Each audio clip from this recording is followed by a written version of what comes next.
좋은 아침입니다. 하나님과 말씀과 오늘 다시 시작. 안녕하세요, 김배강 목사입니다. 오늘 함께 묵상할 말씀은 창세기 47장입니다. 중심구절은 창세기 47장 9에서 10절입니다. 야곱이 바로에게 아뢰되 내 나그네 길의 세월이 130년이나이다. 내 나이가 얼마 못되니 우리 조상의 나그네 길의 연조에 미치지 못하나 험악한 세월을 보내었나이다 하고 야곱이 바로에게 축복하고 그 앞에서 나오니. 아멘. 애굽으로 이주한 야곱과 그의 가족들은 고센 땅에 정착합니다. 야곱의 식구들은 대대로 척박한 땅과 기후 때문에 목축을 주업으로 삼아왔습니다. 그러나 애굽은 비옥한 땅과 풍부한 물로 인해 농경을 주업으로 삼았고, 또한 애굽인들은 유목민들을 거칠고 야만적이며 애굽인들이 성스럽게 여기는 소와 같은 동물을 잡아먹는다는 이유로 혐오스럽게 여겼습니다. 이런 서로 간의 이해가 맞물려 야곱 가족의 고센 땅 거주가 자연스럽게 이루어졌습니다. 그러나 이러한 가정의 이면에는 당시 애굽의 문화로부터 언약의 백성들의 순수성을 보호하려는 하나님의 섭리가 숨어 있습니다. 즉, 강대국 애굽의 보호 아래 이스라엘이 큰 민족이 되게 함과 동시에 애굽 내에서는 따로 분리시킴으로 영적 순수성을 보호하시려는 하나님의 놀라운 계획이 숨겨져 있는 것입니다. 야곱은 요셉의 인도로 바로 앞에 서게 됩니다. 그런데 놀라운 것은 천하를 호령하는 바로를 야곱이 축복한다는 것입니다. 바로는 그 당시 신과 같은 존재였습니다. 그러나 야곱은 가나안 땅에 거주하는 한 무명의 족장이자 기근을 피해 애굽으로 넘어온 사람이었습니다. 뭐가 바뀌어도 단단히 바뀐 이 상황을 우리는 주목해 보아야 합니다. 야곱이 천하의 바로 앞에서도 주눅들지 않고 하나님의 이름으로 바로를 축복할 수 있는 비결이 무엇일까요? 답은 9절에 있습니다. 야곱이 바로에게 아뢰되 내 나그네 길의 세월이 130년이니이다. 내 나이가 얼마 못되니 우리 조상의 나그네 길의 연주에 미치지 못하나 험악한 세월을 보내었나이다 하고. 아멘. 우리는 9절의 야곱의 고백을 주목해 보아야 합니다. 첫 번째로 야곱은 자신이 나그네였음을 고백하고, 두 번째로 험악한 세월을 보냈다고 고백합니다.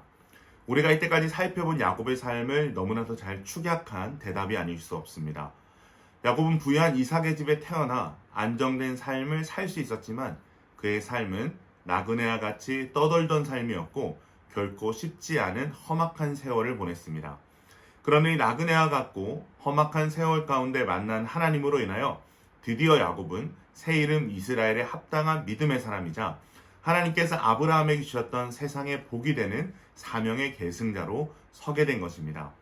사랑하는 성도 여러분, 우리의 지나온 삶이 야곱이 고백하는 것과 같이 험악한 세월일 때가 있습니다.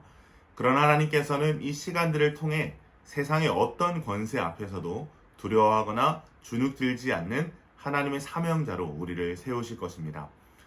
이어지는 13절에서 26절 말씀은 기근이 더욱 심해지면서 애굽의 온 땅이 바로의 소유가 되고 요셉이 애굽의 토지법을 제정하는 내용이 이어집니다.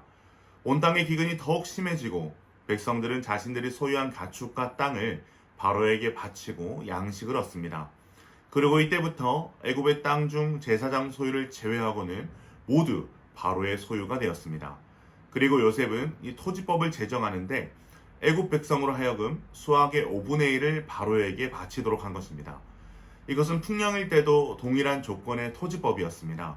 요셉은 흉년이라고 해서 더 많은 곡식을 바치도록 요구하지 않았습니다. 오히려 백성들의 형편을 살피고 그들의 삶을 보호하는 법으로 백성들을 보호했습니다. 그러자 애굽 온 땅에 요셉을 칭송하는 목소리가 가득하고 바로에게 충성하는 백성들이 많아졌습니다. 29절부터는 야곱의 유언이 등장합니다. 야곱은 애굽에서 17년을 보내는 동안 마지막이 가까워졌음을 느낍니다. 그리고 요셉을 불러 자신을 애굽에 장사하지 말고 조상들의 묘지인 가나안 땅 헤브론 막벨라 굴에 묻을 것을 맹세하게 합니다. 야곱이 이러한 유언을 하는 이유가 무엇일까요? 그것은 야곱이 애굽으로 떠날 때 내가 너를 인도하여 다시 이 가나안 땅으로 올라오게 할 것이다 라는 약속을 받았기 때문입니다. 야곱은 하나님께서 반드시 이 약속을 이루실 것을 믿었습니다.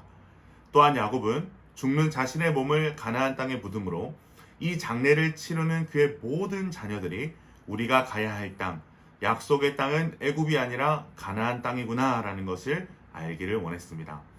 야곱의 마지막 부탁에 요셉이 꼭 그렇게 하겠노라고 맹세하자 야곱은 이제 침상 머리에서 하나님을 경배합니다. 그리고 이때 내내 야곱이라는 이름으로 그의 이야기를 써내려왔던 성경은 야곱의 이름을 이스라엘이라고 기록하고 있습니다. 평생 남을 속이고 남에게 속았던 험난한 그의 삶이었지만 그의 마지막은 하나님의 은혜를 입어 하나님을 찬양하고 예배하는 이스라엘로 세워진 것입니다. 사랑하는 기쁜 가정 여러분, 험악한 인생을 살았던 한 남자의 인생은 야곱으로 시작하여 이스라엘로 맞춰지고 있습니다. 참으로 연약하고 죄 많은 야곱의 삶은 인생의 우여곡절을 겪으며 이스라엘로 변해가고 있었습니다. 자신의 힘을 의지했던 자가 이제는 하나님의 힘을 의지하고 자신의 뜻과 고집이 가장 중요했던 자가 하나님의 약속을 가장 중요하게 여기며 세상을 두려워했던 자가 이제는 하나님의 이름으로 세상을 축복하는 자가 되었습니다. 사랑하는 기쁜 가정 여러분, 오늘 말씀을 통해 야곱과 같은 우리의 인생을 인도하시는 하나님을 바라보았으면 좋겠습니다.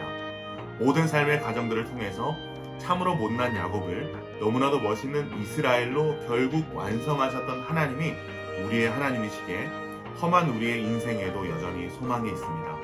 오늘 하루 우리는 늘 실패하고 넘어지나 우리를 새 이름 이스라엘로 부르신 하나님께서는 단 한 번도 실패하신 적이 없음을 기억하며 힘과 소망을 얻게 되시길 주님의 이름으로 축원합니다.